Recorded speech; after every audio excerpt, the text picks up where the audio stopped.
दोस्तों, एक ऐसा वाकया जिसे सुनकर सबके रोंगटे खड़े हो जाएंगे। एक गरीब मां की 4 बेटियां बिना शादी के प्रेग्नेंट कैसे हो गईं? क्या बच्चे का बाप कौन है? ये वाकया पूरे गांव को हिलाकर रख दिया।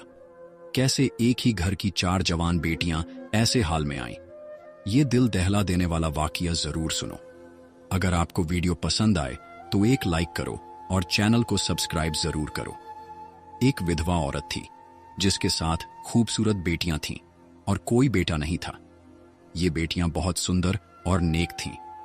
मां ने अपनी बेटियों को अच्छी तालीम दिलाई, लेकिन इस बूढ़ी मां की जिंदगी में कयामत तब आई जब उनकी 4 बड़ी बेटियां प्रेग्नेंट हो गईं। हैरत की बात यह थी कि 4 बेटियों को यह भी नहीं पता था कि उनके साथ ये भयानक घटना किसने किया था। जब यह सच सामने आएगा कि उन्हें प्रेग्नेंट करने वाला कौन था, तो आपकी जोड़ी जमीन से खिसक जाएगी। कहानी कुछ ऐसी है कि एक बार बादशाह का दरबार लगा हुआ था। बादशाह सभी फरियादियों की सुन रहे थे। तभी एक बूढ़ी औरत रोटी हुई आई। उसके चेहरे पर उदासी छाई हुई थी। बादशाह ने उसे देखकर कहा, अम्मा, आपको क्या परेशानी है? बूढ़ी औरत ने दरबार में चारों तरफ देखा और फिर चुप हो गई। वजीर गुस्से से बोला, ऐ अम्मा, आप बताइए, आपकी परेशानी क्या है? आप इधर उधर क्यों देख रहे हैं? अपनी परेशानियां बताएं ताकि हम इसका हल निकाल सकें। बूढ़ी औरत ने बादशाह से रोते हुए कहा, बादशाह सलामती, मेरा जो मसला है मैं सबके सामने नहीं बता सकती। मैं सिर्फ आपको अकेली बताऊंगी, क्योंकि मैं एक विधवा हूं और अपनी 4 बेटियों के साथ अकेली रहती हूं। अगर मैं अपनी परेशानी सबके सामने बताती हूं तो मुझे डर है कि मेरी बेटियों को कोई परेशान ना हो जाए, यार वो मेरे घर ना घुस आए। इसलिए मैं आपको अपनी परेशानी अकेली में बताना चाहती हूं। वो बूढ़ी औरत कहने लगी। बादशाह काफी परेशान हुए, सोचने लगे कि यहां इतने बड़े बड़े मसले लेकर लोग आए हैं और उन्हें सबके सामने बताया है। आखिर इस औरत का ऐसा क्या मसला है जो वो सबके सामने नहीं बता रहा? बादशाह ने कहा, आप अपनी परेशानी मुझे बताएं। ये सारे आदमी मेरे भरोसे के आदमी हैं। आपको कोई भी नुकसान नहीं पहुंचा सकता। वो दुखी बूढ़ी औरत रोकर बोली, नहीं बादशाह सलामती, नहीं, मैं आपको अकेली ही वो बात बताऊंगी। तब बादशाह उठ खड़े होते हैं और कहते हैं, इस औरत को मेरे कमरे में लेकर आओ ताकि ये बात मुझे अकेली बता सके। अब 2 सिपाही उस बूढ़ी औरत को बादशाह के कमरे में ले जाते हैं। बूढ़ी औरत जब अंदर आती है तो बादशाह उसे कहते हैं, ऐ अम्मा, अब बताओ आपकी क्या परेशानी है? वो बूढ़ी औरत बादशाह के कदमों में गिरकर रोने लग जाती है। बादशाह कहते हैं, अम्मा, आप मुझे बताएं, आखिर बात क्या है? मेरा दिल बैठ जा रहा है कि ऐसी कौन सी बात है जिसके लिए आपने मुझे अकेली बुलाया। मैं ये हरगिज बर्दाश्त नहीं कर सकता कि मेरी बदशाहियात में कोई इतनी दुखी औरत हो और मैं आपका दुख जानकर आपके दुख पर मरहम न रखूं। ऐसा हो ही नहीं सकता। आप मुझे अपना दुख बताएं।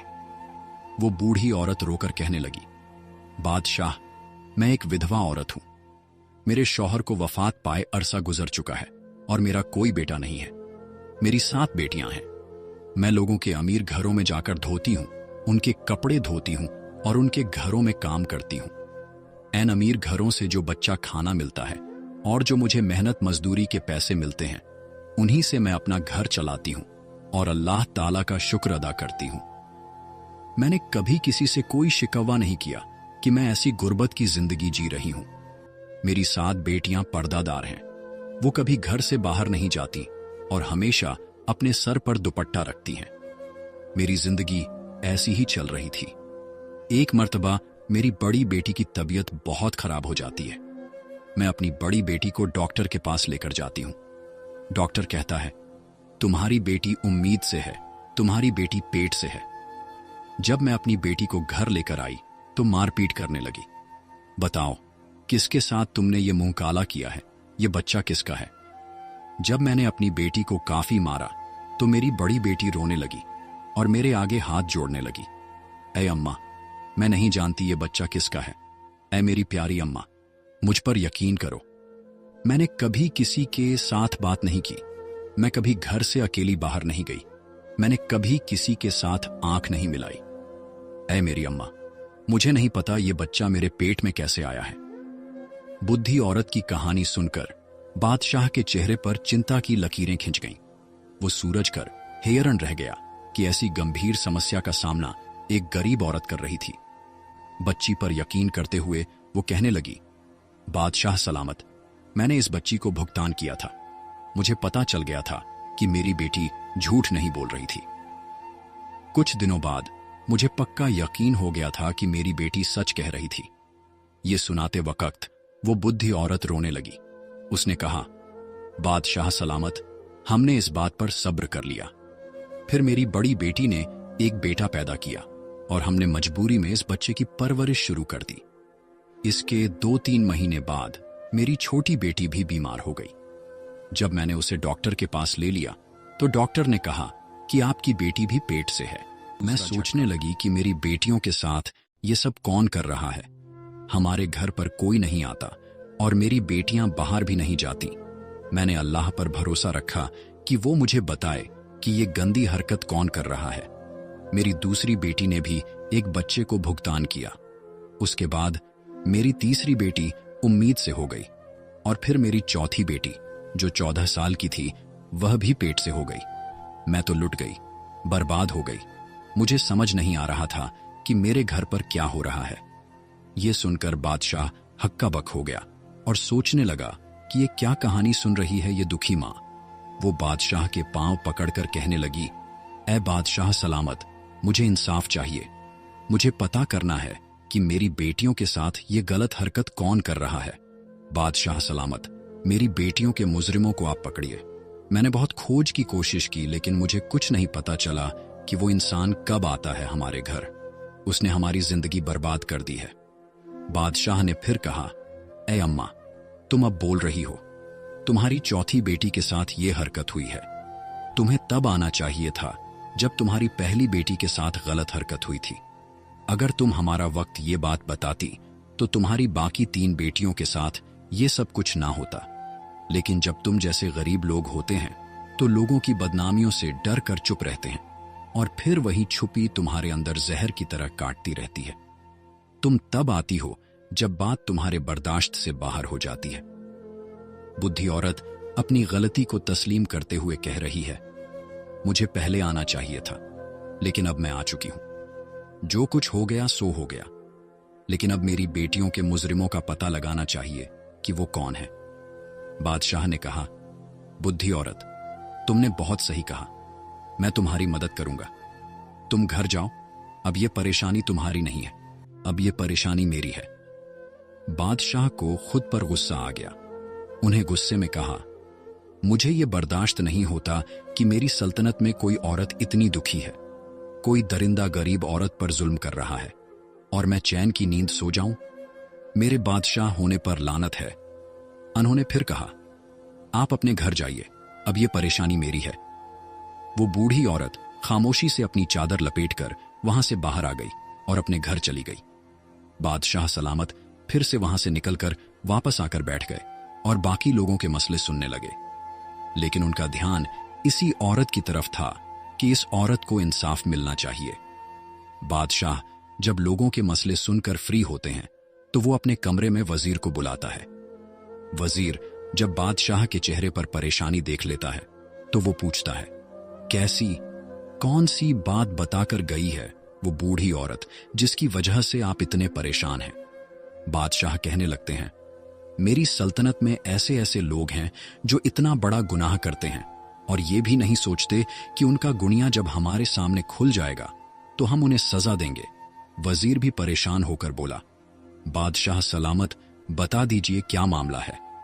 फिर बादशाह सलामत इस वजीर को पूरा वाकया बता देते हैं और कहते हैं, कोई दरिंदा है जो इस औरत के घर पर दीमक की तरह लग गया है। क्या दरिंदे शख्स का इतना मन बढ़ चुका है कि उसने इस बेवा औरत की 4 बेटियों को हमिया कर दिया है और इस बूढ़ी औरत की 3 बेटियों के बच्चे पैदा हो चुके हैं, जबकि छोटी बेटी अभी हमला है। क्या बूढ़ी औरत की बाकी 3 बेटियां हैं? यह भी खतरा है। हमें पता लगाना होगा कि इस बूढ़ी औरत के घर कौन आता है और कौन सा वक्त आता है। इसके बाद बादशाह सलामत और वजीर सोचने लगते हैं कि इस बात का पता लगाया जाएगा। थोड़ी देर बाद वजीर कहने लगता है, बादशाह सलामत, मेरे मन में एक तरकीब आई है। बादशाह कहते हैं, जल्दी बताओ कौन सी तरकीब है। वजीर कहने लगता है, बादशाह सलामत, दीवारों के भी कान होते हैं, इसलिए मैं आपके कान में ये बात बताऊंगा। वजीर बादशाह सलामत के कान में कुछ कह देता है, यानी कोई तरकीब बताता है जो बादशाह सलामत को भी पसंद आती है। उसके बाद वजीर एक बकरी लेकर इस बूढ़ी औरत के घर रात के तकरीबन 9 बजे चला आता है। बूढ़ी औरत वजीर को देखकर कहती है, ऐ वजीर, आप इस वक्त मेरे घर पर क्या आए हैं? वजीर ने कहा, जो परेशान आप बादशाह सलामत को बताकर आए हैं, इस बात से बादशाह सलामत बहुत परेशान है।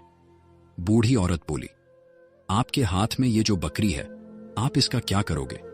वजीर बोला, आप मुझे अपने घर के अंदर आने दीजिए, उसके बाद मैं आपको बताता हूं। अंदर आकर वजीर बूढ़ी औरत से कहने लगा, आज हम इस बकरी का बच्चा बनकर इस दरिंदे को खिलाएंगे। बस आप लोग कुछ भी मत बोलना और चुप कर देखते रहना कि वो दरिंदा कैसे पकड़ा जाएगा। इसके बाद आप सब आराम से सो जाएंगे। अगर हमारा ये काम कामयाब हो गया तो पता चल जाएगा कि वो दरिंदा कौन है। वजीर फिर इस बकरी को लेकर घर की छत पर चला जाता है और उसे छत पर बंद कर देता है। फिर छुपकर इस घर से बाहर चला जाता है और वजीर जाते हुए बूढ़ी औरत और उसकी बेटियों से कह देता है, आप लोग आराम से सो जाइए, ये मत सोचिए कि आपको किसी तरह का नुकसान होगा। वजीर 2 सिपाहियों को कह देता है, इस बूढ़ी औरत के घर के आसपास पहरा लगाओ। वजीर बूढ़ी औरत और उन लड़कियों को सब बातें समझा देता है कि उनके घर में ऐसी कोई भी आवाज नहीं आनी चाहिए जो इस बारे में पता लगा दे कि हमने जाल बिछाया है। उसके बाद वजीर बादशाह के पास महल में चला जाता है। बादशाह वही बात लेकर काफी परेशान होते हैं। बादशाह वजीर से कहते हैं, ऐ वजीर, तुमने इस बकरी को वैसे ही पहन लिया है जैसे हम चाहते थे। वजीर बोलता है, जी बादशाह सलामत, मैंने इस बकरी को वहीं पर बंद कर दिया है और अपने मकसद के अब आप भी सो जाएंगे। बादशाह कहने लगे, मैं ऐसा कैसे कर सकता हूं? वो मजलूम औरतें हैं, उन पर जुल्म हो रहा है। मुझे ऐसे में नींद नहीं आएगी जब तक मैं इस जालिम शख्स को पकड़ के उसको सजा ना दे दूं। बहरहाल जब आधी रात का वक्त आता है तो हमारे बूढ़ी औरत के घर के आसपास एक साया सा लहराता है। वो शख्स घर की छत पर आकर और छत से सहन में आ जाता है। बकरी ने छत पर जब किसी शख्स को देखा तो वो एकदम से चिल्लाने लगी। हमें वक्त आधी रात हो चुकी थी, हर तरफ सन्नाटा छाया हुआ था और आधी रात को बकरी की आवाज घर घर तक गूंज रही थी। जो सिपाही छुपकर पहरा दे रहे थे, उन लोगों को जब बकरी की आवाज सुनाई दी तो उन्हें पता चल गया कि घर में कोई दखल हो चुका है। बकरी की आवाज सुनकर सिपाही घर के अंदर दाखिल हो जाते हैं। जब आने वाले शख्स ने घर में सबको जागते देखा तो वो पीछे की तरफ भागने लगता है। शख्स के पीछे से 2 सिपाही आकर हमें शख्स को पकड़ लेते हैं। क्या आदमी ने अपने चेहरे पर काला कपड़ा लपेट रखा था ताकि इसे कोई पहचान न सके? जब सिपाहियों ने इस आदमी के चेहरे से कपड़ा हटाया तो वो बूढ़ी औरत और उसकी बेटियों के लिए हैरानी का सबब बन गया। सुबह तक हो गई और बादशाह का दरबार लग गया। वो आदमी घुटन टेक कर बादशाह के सामने बैठा था और उसके हाथों को खड़ियां लगी हुई थी। क्या वक्त इस आदमी का चेहरा अच्छे से दिखाया नहीं जा रहा था? बूढ़ी औरत और उसकी सारी बेटियां भी जग गईं। बादशाह सलामत बाकी तमाम लोगों को बाहर भेज देते हैं। अब सिर्फ वो मुजरिम, बादशाह सलामत, वजीर और बूढ़ी औरत और उसकी 7 बेटियां वहां मौजूद थीं। बादशाह सलामत हमें शख्स से कहते हैं, क्यों भाई, अब इतना तो बता दे कि तुझे मेरा खौफ नहीं रह रहा। जब ये तेरा मुजरिम पकड़ा जाएगा तो तेरी सजा मौत से कम नहीं होगी। सिपाहियों से कहते हैं, मैं बादशाह सलामत, इस आदमी के चेहरे से नकाब हटाओ ताकि मैं भी तो देखूं कि मेरी सल्तनत में इतनी हिम्मत किसकी हो गई है जो इस मजबूर बूढ़ी औरत की 4 बेटियों पर हमला कर दे। जब इसके चेहरे से नकाब हटाता है तो बूढ़ी औरत करीब आकर उसके मुंह पर थूक मारती है और कहती है, ऐ दरिंदे इंसान, तुझे शर्म नहीं आई? मेरी बेटियां तेरी बेटियां जैसी हैं, तेरे बहन का बेटा है, इनके साथ तू ऐसी गंदी हरकतें करता है जो चाचा की खातिर नहीं होती। ये क्या तूने क्या जुर्म किया है? बूढ़ी औरत अपने देवर के चेहरे पर थप्पड़ मारते हुए कह रही थी और बादशाह गुस्से से कह रहे थे, अगर कोई घेर होता तो हम समझते तुम संगे चाचा हो, बाप की तरह हो, तुम्हें शर्म नहीं आई, तुम्हें घेरा नहीं आया। अरे चाचा, क्या बाप क्या, उनके बाप इस दुनिया में नहीं थे और चाचा की जिम्मेदारी थी कि अपनी बहनों का ख्याल रखें, उनके रिश्ते की फिक्र करे, और तुम चाचा ही डाकू बने रहे। इसके बाद भी वो शख्स कहने लगा, ए बादशाह सलामत, मैं लड़कियों का चाचा हूं, ये हमारे घर का मामला है, आप हमारे घर के मामले से दूर रहिए। बादशाह सलामत अपनी तलवार निकालकर उसके सिर के ऊपर रख देते हैं और कहते हैं, सच सच बताओ, तुमने ऐसा क्यों किया? तब हमारे शख्स के चेहरे पर खौफ आता है और वो बताता है, ए बादशाह, हम 2 भाई थे, मेरा भाई मुझसे बड़ा था, मेरे भाई की तो शादी हो गई थी, हमारा वक्त मेरी शादी नहीं हुई थी। मेरा बड़ा भाई मुझसे बहुत मोहब्बत करता था, मेरी बहुत फिक्र करता था, क्योंकि मैं उसका छोटा भाई था। लेकिन जब मेरे बड़े भाई की शादी हुई और उसकी बेटियां हुई तो उसके सर पर सारी जिम्मेदारी आ गई। इस वजह से मेरे भाई का ध्यान मुझसे कम होने लगा और अब वो अपने घर वालों पर ज्यादा ध्यान देने लगा। इस पर मेरे दिल में अपने भाई के लिए नफरत पैदा होने लगी कि मेरा भाई ऐसा क्यों करता है। भाई से नफरत करने के रिश्ते में मैंने अपनी भाभी और बहनों से भी नफरत करना शुरू कर दिया। क्या इसके बाद मेरा भाई वफात पा गया? जब मेरे बड़े भाई की बेटी जवान हुई तो वो बहुत ही खूबसूरत थी। मेरा दिल इस पर आने लगा। जब मेरी नीयत खराब होने लगी तो मैंने अपनी भाभी से कहा कि आप अपनी बड़ी बेटी की शादी कर दीजिए, लेकिन भाभी ने मेरी बात नहीं सुनी। मेरे भतीजियां जवां थीं, उनकी शादियां नहीं हो रही थीं और वो खूबसूरत भी थीं। जब मैं अपनी बहनों को देखता था तो मेरे दिल में गंदगी पैदा होने लगती थी। मेरा दिल मुझे मजबूर करने लगा, ये खूबसूरत भतीजियां बाहर जाएंगी, उनकी शादियां होंगी तो मैं खुद इनके साथ ऐसी गलत हरकत कर सकता हूं।